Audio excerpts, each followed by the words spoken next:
Wedge app আসলে কিভাবে কাজ করে চলুন এই ভিডিওর মাধ্যমে আমরা একটু গল্প করি। ধরুন আপনি ভালো কাজ জানেন, কিন্তু শুধু কাজ জানলে কি ইউরোপ বা মিডল ইস্টে গিয়ে চাকরি পাওয়া সম্ভব? ধরুন একজন ভালো রান্না জানে, কিন্তু উনি সেফটি রুলস গুলো জানে না।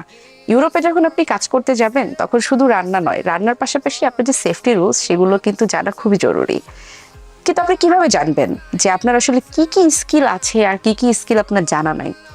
এই যে অজানা ইনফরমেশন গুলো, আপনার স্কিল যে গ্যাপটা, এই গ্যাপটাই কিন্তু আপনাকে বলে দিবে ওয়েজ অ্যাপ। এই গ্যাপটাই আপনি জানতে পারবেন অ্যাসেসমেন্ট প্রক্রিয়ার মাধ্যমে। অ্যাসেসমেন্ট যখন আপনি করবেন তখনই আপনি নিজে জানতে পারবেন যে আপনার ড্রিম জবটি পেতে গেলে বা ইউরোপ বা আদার কোনো ডেস্টিনেশনে এই জবটি পেতে গেলে আপনার কি কি ধরনের ডেভেলপমেন্ট জরুরি, বা আপনার কি কি ধরনের কাজের ডেভেলপমেন্ট জরুরি, আপনাকে কি কি ধরনের স্কিল আরো ডেভেলপ করতে হবে। সো এই যে ব্যাপারগুলা, এই পুরো প্রক্রিয়াটাই কিন্তু অ্যাসেসমেন্ট প্রক্রিয়ার মাধ্যমে আপনি কমপ্লিট করছেন। সুতরাং ওয়েজ অ্যাপে আসুন, রেজিস্ট্রেশন করুন এবং নিজের অ্যাসেসমেন্টের মাধ্যমে জেনে নিন আপনার আসলে কি কি ডেভেলপমেন্ট প্রয়োজন হচ্ছে।